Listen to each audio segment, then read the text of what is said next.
Monsieur le ministre, bonsoir. Bonsoir, madame. Et monsieur le ministre, comment vont les 3 pays de l'AES sans la CEDEAO? Merci beaucoup. C'est vrai que ce reportage nous ramène beaucoup de souvenirs. On réalise qu'il y a déjà 1 an que nos pays ont quitté la CEDEAO et je vois un peu toute la mobilisation qu'il y a eu autour de ça. Je peux dire sans risque de me tromper que nos pays, le Burkina Faso, le Mali et le Niger, restent debout, restent dignes, restent résilients, mais aussi nos populations restent confiantes en leur avenir, avancent avec détermination pour la réalisation de leur pleine souveraineté, parce que nos chefs d'État, ce qu'ils ont fait, c'est de reprendre en main les destinées de notre pays et aussi empêcher quiconque d'utiliser notre appartenance à une organisation. Le fait que nous ayons abandonné une partie de notre souveraineté pour la réalisation de l'unité africaine ne peut pas être utilisé en retour pour pouvoir punir, affamer nos populations et même menacer d'agresser nos pays.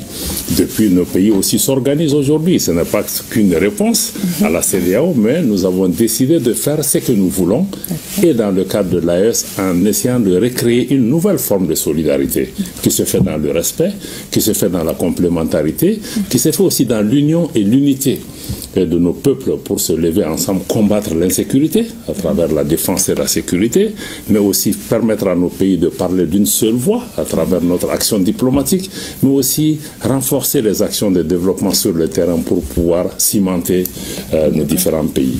Donc c'est vraiment le message. Nous restons debout, nous avançons et nous regardons l'avenir avec beaucoup d'espoir, avec le sentiment que nous nous sommes réappropriés nos pays et nos destins, et c'est ce qui est le plus important. Notre histoire sera désormais écrite par nous-mêmes et pas par d'autres. Ok. Alors, monsieur le ministre, vous venez de participer à une rencontre avec vos homologues à Ouagadougou sur les relations entre l'AES et la CEDEAO. Quelles sont les principales issues de cette rencontre? Bon, vous savez, cette rencontre de Ouagadougou n'est pas une première. Vous savez, depuis la mise en place de la Confédération des États du Sahel, vous savez, la diplomatie constitue un des piliers importants. Nous avons des échanges réguliers et toute l'année, nous avons travaillé sur un certain nombre de questions. Maintenant, la rencontre de Ouagadougou avait pour objectif essentiel, prenant acte aussi des évolutions qu'il y a eu dans notre région et du fait que ça fait 1 an que nous sommes sortis de la CEDEAO et que nous essayons nous-mêmes d'aller dans la direction que nous avons choisie, c'était de pouvoir finaliser l'approche qui a été adoptée entre nos 3 pays par rapport à la gestion de nos rapports avec la CEDEAO, mais d'entité à entité. C'est-à-dire que comment l'AES va établir ses relations avec la CEDEAO. Et dans ce contexte, vous savez qu'on a perdu près de 11 mois après notre sortie. La CEDEAO n'avait pas réalisé, n'avait même pas pris au sérieux notre sortie et je pense qu'il y a eu des tentatives plus ou moins heureuses ou malheureuses de pouvoir nous faire revenir et tout ça, ça nous a fait perdre du temps pour finalement réaliser de leur côté que notre décision était définitive et à partir de cet instant, le 13 janvier, nous avons reçu un courrier de la commission de la CEDEAO proposant des discussions. Nos pays n'ont jamais été fermés. D'ailleurs, sous la direction de nos chefs d'État, le président Goïta du Mali, le président Traoré du Burkina et le président Tchani du Niger, il a été convenu d'accepter cette main tendue et d'aborder la discussion collectivement en tant que Confédération des États du Sahel avec la CEDEAO pour pouvoir nous mettre d'accord sur les arrangements à mettre en place pour une coexistence pacifique des 2 organisations, mais surtout travailler à la préservation des intérêts de nos populations. Donc c'était vraiment l'objectif essentiel de la réunion de Ouagadougou, de vraiment pouvoir aller dans une approche collective des échanges pour parvenir à un accord. D'accord. Alors vous avez tantôt parlé de tentatives pour vous faire revenir. Est-ce que vous avez envisagé des négociations à ce stade? Si oui, concrètement sur quel volet? Madame, il faut réaliser d'abord que nos pays sont sortis de la CEDEAO le 28 janvier 2024. Je le répète, le 28 janvier 2024, il y a 1 an. Donc pour nous, toute discussion ne peut porter que sur la suite de notre retrait. par rapport à ça. Donc, maintenant, vous savez, c'est une organisation qui a été bâtie quand même sur plusieurs décennies. Il y a plusieurs accords, arrangements qui ont été mis en place. Donc, c'est nécessaire. Quelqu'un a parlé, je pense que j'écoutais le Premier ministre tout à l'heure, il parlait en tant que porte-parole du gouvernement, il a parlé de certains, ou bien c'est le journaliste qui a parlé de divorce. Même dans le cadre d'un divorce, tout ne se règle pas en un jour. Je crois qu'il y a la garde des enfants, il y a beaucoup de choses. Donc, ce sont ces discussions que nous devons avoir pour pouvoir avoir des accords nécessaires. Moi, je crois à partir du moment où ils viennent maintenant pour pouvoir discuter des suites données à notre retrait et que nous-mêmes nous sommes dans la disposition de discuter pour faire avancer les intérêts de nos populations, je reste confiant que nous allons trouver les terrains d'entente nécessaires qui puissent préserver la stabilité et la quiétude, la stabilité de la région, mais aussi la quiétude de nos populations. Monsieur le ministre, est-ce qu'il faudra s'attendre à des visas entre l'AES et la CEDEAO? Bon, nous nous réjouissons d'abord que nos États aient réussi collectivement de mettre en place un passeport, ce qui démontre l'attachement de nos chefs d'État par rapport à l'effectivité de la libre circulation de nos citoyens. D'abord, dans notre espace, quand on en parle, c'est d'abord la priorité, c'est renforcer la libre circulation entre nos trois pays, mais aussi permettre à nos citoyens de se déplacer librement. C'est un acte souverain qu'on a pris par rapport à ça. Au mois de décembre, le 14, vous avez vu, le collège des chefs d'État de l'Alliance a adopté une déclaration dans laquelle nous indiquons que l'AES est un espace sans visa pour les ressortissants des pays membres de la CEDEAO, pour montrer encore une fois que pour nous, nos populations AES comme hors AES, c'est le même peuple. Donc, renforcer leur identité, ils peuvent continuer à se sentir chez nous et qu'ils n'auront pas besoin de visa par rapport à cela. Maintenant, pour les autres questions, je pense que les discussions en cours avec la CEDEAO permettront de déterminer vraiment l'étendue de cette question de visa ou pas et d'autres arrangements par rapport à la libre circulation. Mais je dois dire aussi que la libre circulation n'est pas une création de la CEDEAO. Nos États sont partis à l'indépendance dans les années 60. De 60 jusqu'à 1975, vous n'avez pas entendu d'imposition de visa entre nos pays. Ce sont les batailles, les résultats des luttes des pères fondateurs des indépendances pour pouvoir créer des relations fortes de solidarité entre nos pays.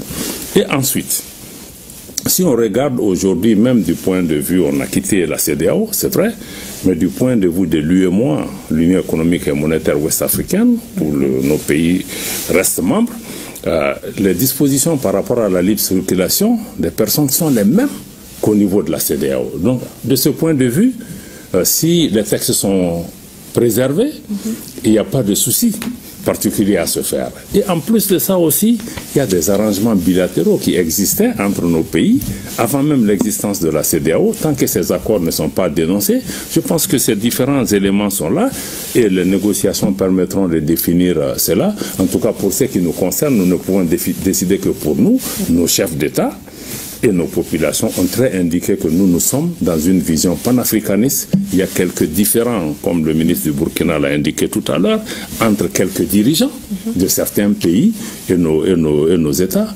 Mais pour nous, nous sommes les mêmes peuples. Nous ne travaillons pas à diviser la population. Et nous travaillons en tout cas à trouver les arrangements nécessaires pour préserver nos populations. Parce qu'encore une fois, il faut que les uns et les autres sortent de la dynamique de dire qu'on va punir les populations pour renverser les régimes, pour pouvoir les soulever contre leur régime. Mais nos populations sont unies, c'est les mêmes populations. Il y a des acquis qui ne sont les acquis d'aucun État, d'aucun chef d'État et même d'aucun pays pris en particulier. Donc nous restons confiants, nous partons dans cette discussion avec ces principes et cette vision que nous devons créer un espace pour nos populations et préserver les acquis. D'accord. Monsieur le ministre, est-ce qu'on peut conclure que le peuple de l'AES est en phase avec les autorités? Les leaders sont totalement en phase avec les populations. Les populations, je crois qu'il faut saluer la mobilisation extraordinaire des populations comme le général d'armée, notre président Assimi Goïta le dit très fréquemment, la population est notre centre de gravité. J'ajouterai ma propre touche pour dire que la population, en fait, c'est notre arme fatale. Si vous voyez un peu tout ce qui s'est passé, en quoi ces mobilisations sont importantes, les forces étrangères qui étaient au Mali, qui étaient au Burkina ou qui étaient au Niger, on n'a pas tiré un seul coup de feu. Elles sont parties parce que nos populations se sont levées et ont dit non. Et chaque fois que nous nous mobilisons, nous parlons d'une seule voix, nous montrons notre détermination. Il n'y a rien qui puisse arrêter.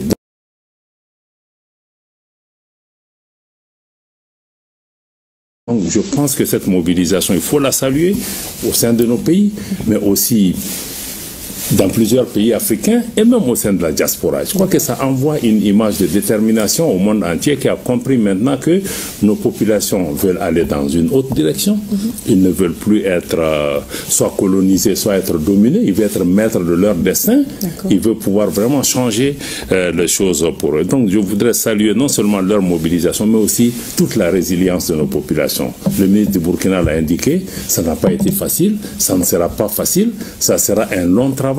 Ça ne sera pas un combat du président Goïta, du président Traoré ou du président Tchani. Je pense que ça va être un combat de longue haleine pour préserver nos pays, pour préserver la dignité de nos populations, pour encore une fois nous réapproprier nos pays et nos destins. Alors, un message d'assurance pour ces peuples le message d'assurance, c'est de dire aux uns et aux autres, malgré toute la campagne d'intimidation, de désinformation, restons sereins. Ça fait déjà 1 an que nous sommes dans cette situation. Nous continuons à avancer.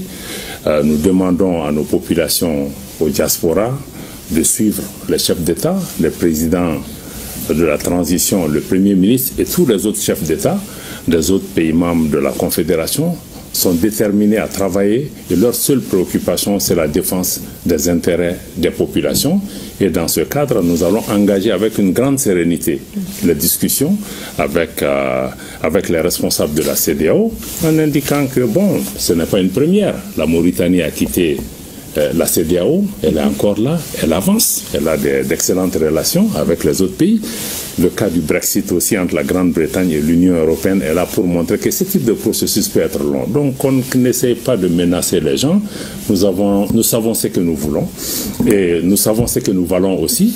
Donc sur cette base de confiance et de sérénité et surtout avec une indication claire de nos chefs d'État par rapport à ce qu'il y a à réaliser, nous n'allons pas dans des confrontations inutiles, mais nous nous battrons aussi pour défendre et préserver les intérêts de nos populations et faire en sorte que nous puissions entretenir les meilleurs rapports entre nous. Personne ne fera déménager l'autre de cet espace.